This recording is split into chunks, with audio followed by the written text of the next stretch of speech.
ప్రపంచ అతిపెద్ద ఆర్థిక శక్తులలో మనం ఇప్పుడు నెంబర్ 4కి వచ్చేసాం. ఇప్పటి వరకు అమెరికా, చైనా, జర్మనీ, జపాన్ తర్వాత 5th ప్లేస్లో ఉన్న మనం జపాన్ని ఒక్క తోపు తోసి 4th ప్లేస్లో నిలిచాం. దీనంతటికీ కారణాలేంటి? ఆ డీటెయిల్స్ ఎలాంటివి? మనకంతటి శక్తియుక్తులు ఎలా వచ్చాయి చూద్దాం. మనం 4వ స్థానానికి వచ్చినట్టు ప్రకటించిందెవరు? మనకు జపాన్కి తేడా ఎంత? మనం మన స్థానాన్ని నిలబెట్టుకోవడంతో పాటు ముందుకెళ్లే దారేది? ఏ దేశాలు మనకంటే ఆర్థికంగా శక్తివంతమైన దేశాలు? మన దేశం శక్తి సామర్థ్యాలు ఏ పాటివి? Have you look.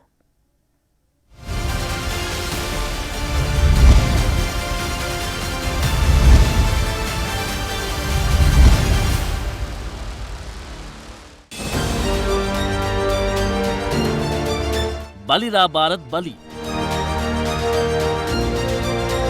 $4 trillion 4th place.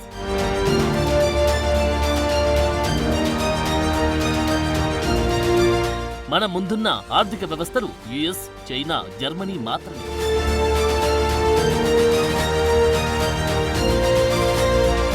Japan ఇప్పుడు మన తర్వాతే. ఇది భారత ప్రజానికం మొత్తం గర్వించాల్సిన సమయం. ఇప్పటికే జనాభాలో తొలి స్థానంలో ఉన్న మనం ఇప్పుడు ఆర్థికంగాను 4వ స్థానానికి వచ్చేసాం. ఇక మిగిలింది 1, 2, 3 మాత్రమే. వీటిలో ఒక చైనా తప్ప యుఎస్, జర్మనీ కూడా ఏమంత పెద్దవేం కాదు. ఎందుకంటే మన మార్కెట్ అలాంటిది. మనం గాని మన వస్తువులను మనమే తయారు చేసుకుని దిగుమతులు తగ్గించి ఎగుమతులు పెంచితే చాలు, మన తర్వాతే ఎవరైనా. ఈ శుభవార్త మన నీతి ఆయోగ్ CEO సుబ్రమణియన్ చెప్పడంతో భారతదేశమంతటా ఆనందోత్సాహాలను వ్యక్తం చేస్తుంది. The meeting itself and the first item in the agenda was Viksit Rajya for Vikasit Bharat. Viksit Bharat Hetu Viksit Rajya. The Prime Minister had given a call for all states to prepare their own state visions. That India is at a turning point. It's at a takeoff stage. And this is at the cusp of a change in our growth trajectory. I think the country is at a takeoff stage where it can grow very, very rapidly, as has been done by many countries in the past. So this was the context. Given this, as well as the demographic dividend that India is actually blessed with for the next 20-25 years.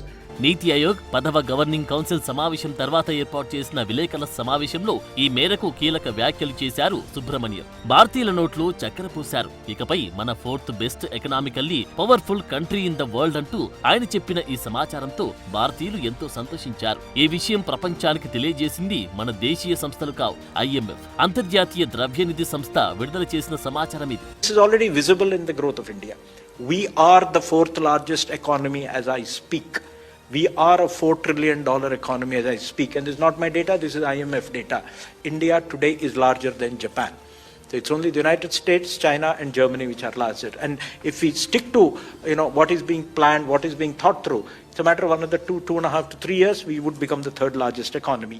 వచ్చే 5 ఏళ్లలో అభివృద్ధి చెందిన దేశంగా భారత్ అవతరించడంలో కీలక పాత్ర రాష్ట్రాలదే అంటారు ప్రధాని మోడీ. పారిశ్రామికాభివృద్ధి, సేవలు, వ్యవసాయం, ప్రజల ఆర్థికాభివృద్ధి వంటివన్నీ రాష్ట్రాల్లోనే జరగాలన్నది ప్రధాని తరచుగా చెప్పే మాట. ఇందుకు రాష్ట్రాలకంటూ ఒక స్పెషల్ విజన్ ఉండాలి. లేకుంటే ఒంటెద్దు బండి లాగినట్టే ఉంటుందంటారు మోడీ. జోడెడ్లతో బండి సజావుగా సాగాలంటే కేంద్ర రాష్ట్ర ప్రభుత్వాలు కలిసి సాగాలన్నది మోడీ కామెంట్. తాజా సమావేశంలో మనకు తెలిసిన మరో మంచి విషయం ఏంటంటే 17 రాష్ట్రాలు సొంత విజన్ డాక్యుమెంట్ తయారు చేశాయి. వాటిని విడుదల చేసేందుకు సిద్ధమవుతున్నాయి. 5 రాష్ట్రాలు విజన్ డాక్యుమెంట్లను ఆల్రెడీ రెడీ చేసి వాటిని విడుదల చేసేందుకు సిద్ధమవుతున్నాయి. అవి ఏపీ, యూపీ, తమిళనాడు, గుజరాత్, పంజాబ్. మిగిలిన 12 రాష్ట్రాలు ఆగస్టు నాటికి విడుదల చేస్తాయన్నారు నీతి ఆయోగ్ CEO BVR సుబ్రమణియన్.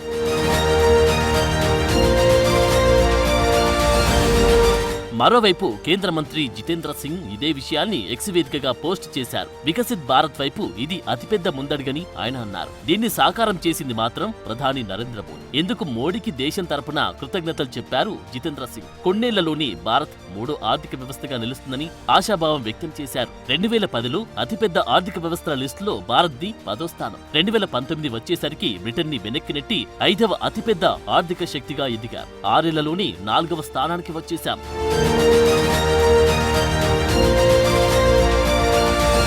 2026 ఆర్థిక సంవత్సరానికి దేశ జీడీపీ దాదాపు 4187.017 బిలియన్ డాలర్లకు చేరుకుంటుందని రిపోర్ట్ చేసింది IMF. ఇది జపాన్ జీడీపీ 4186.431 డాలర్ల కంటే కొంచెం ఎక్కువ. వచ్చే రెండేళ్లలో భారత్ వేగంగా అభివృద్ధి చెందుతున్న ప్రధాన ఆర్థిక వ్యవస్థగా అవతరిస్తుందని అంచనా వేస్తుంది అంతర్జాతీయ ద్రవ్యనిధి సంస్థ. టోటల్ గా 2025లో ప్రపంచ ఆర్థిక వృద్ధి రేటు 2.8%, 2026లో 3%గా ఉంటుందని అంచనా కడుతుంది IMF.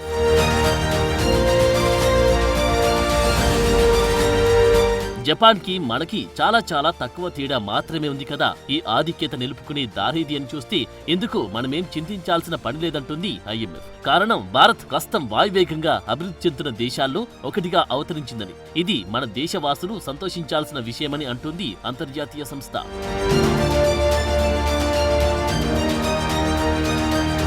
2047 నాటికి భారత్ను అభివృద్ధి చెందిన దేశంగా మార్చేందుకు అన్ని రాష్ట్రాలు, కేంద్రపాలిత ప్రాంతాలు కలిసి పనిచేయాలని పిలుపునిచ్చారు మోడీ. ఈ సమావేశాలకు 24 రాష్ట్రాలు, 7 కేంద్రపాలిత ప్రాంతాలకు చెందిన ముఖ్యమంత్రులు, లెఫ్టినెంట్ గవర్నర్లు హాజరయ్యారు.